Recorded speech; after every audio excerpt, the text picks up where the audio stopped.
Question 4 focuses on customer service and professional development. Part A of this question asks you to explain how you achieve and maintain quality service in your business. So there's two elements to this question. We're seeking to understand how you get to the point where you deliver great service, and then once you've got there, how do you maintain that? But first up, if you have a customer service philosophy, we would love to hear that. Tell us what your philosophy is so that we understand the context about how you see customers and consumers in your business. Examples of how you may achieve great service could be things like recruitment, going back to your induction programs. So when you actually recruit somebody into your business and when you induct them, do you put them through customer service training? Do you give them a customer service manual which details your expectations as a business owner? Do you hire the right people? So when you are hiring, are you thinking about, is this person the right person for the job? Would they be better placed sitting behind a desk doing administrative work? Or are they one of those really vivacious people that needs to be dealing with customers?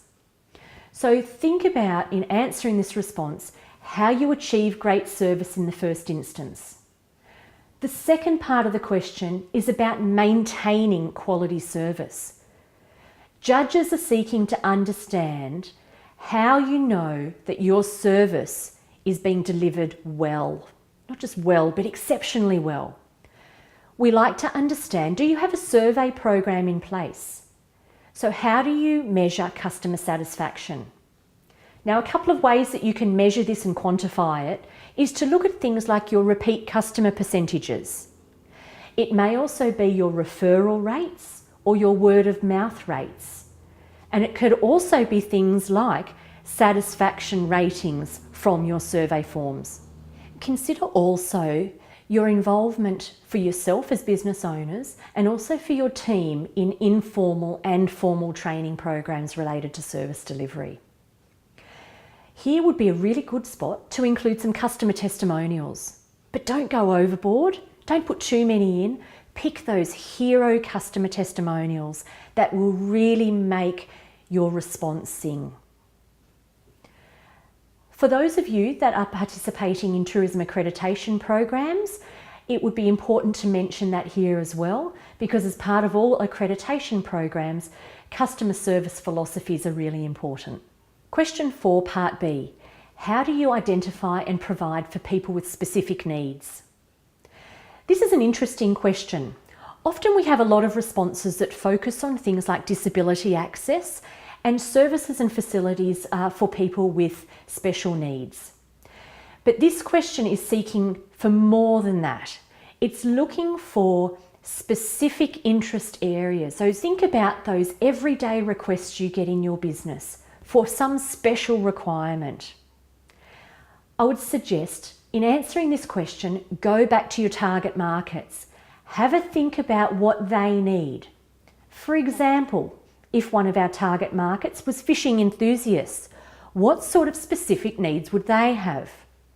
Would they possibly be looking for key information around great spots to go fishing, local tide times and tide charts? Maybe local fishing books to introduce them to information about local species. Maybe they're looking for group bookings for fishing clubs that may actually want to come out to your business. Likewise, think about families. If that's one of your target markets, what sort of specific needs do they have?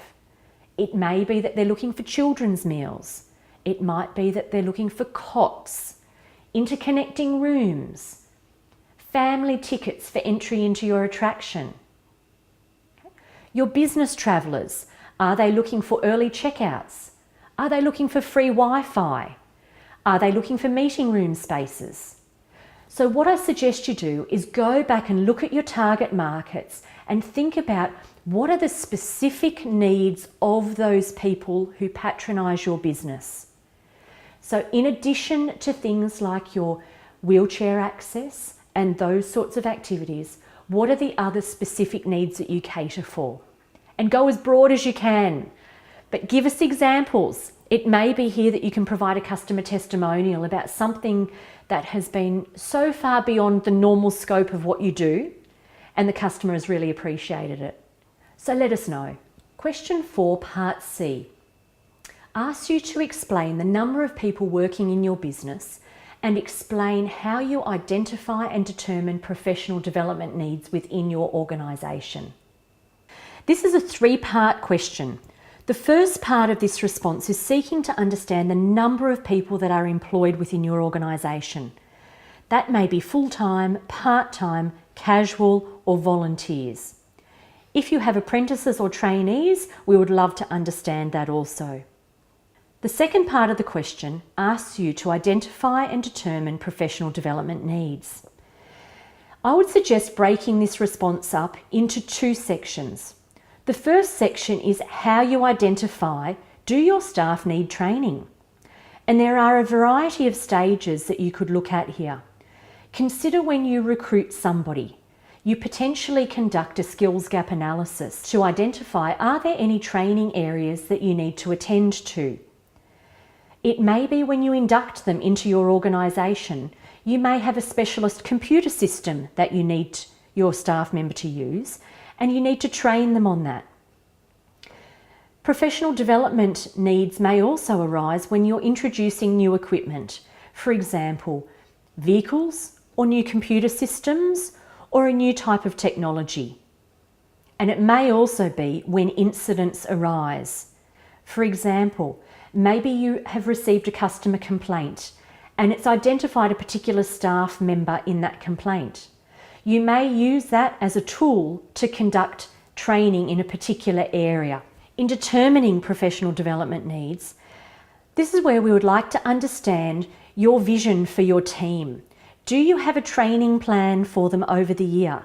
Do you have a budget associated with training programs? And do you conduct a training needs analysis? This may form part of the process when you conduct your appraisals or annual staff reviews.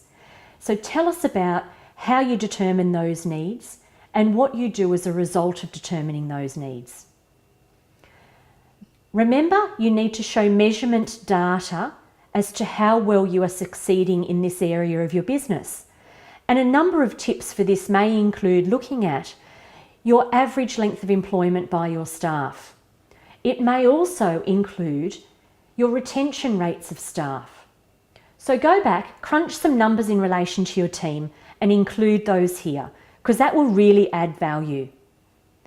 Another important tip is that why not ask one of your staff members what they love about working with your organisation? You could include an employee quote here, which demonstrates how well you are delivering in terms of meeting your staff's professional development needs. Question 4, Part D, asks you to identify the training and skill development programs you have actually delivered. What we are seeking to understand here is not just a list of the training programs that you've actually conducted over the previous 12 months or within the qualifying period. We're seeking to understand the benefit and the outcome that has arisen from those. For example, you may have 4 people in your team, and those 4 people you put through customer service training. It would be wonderful if you could tell us that as a result of that training, customer satisfaction levels increased from 80% at very good to 90% excellent. So judges are looking to understand what are the benefits of the training that you've conducted. So the first point to recap, tell us about the training programs you have conducted.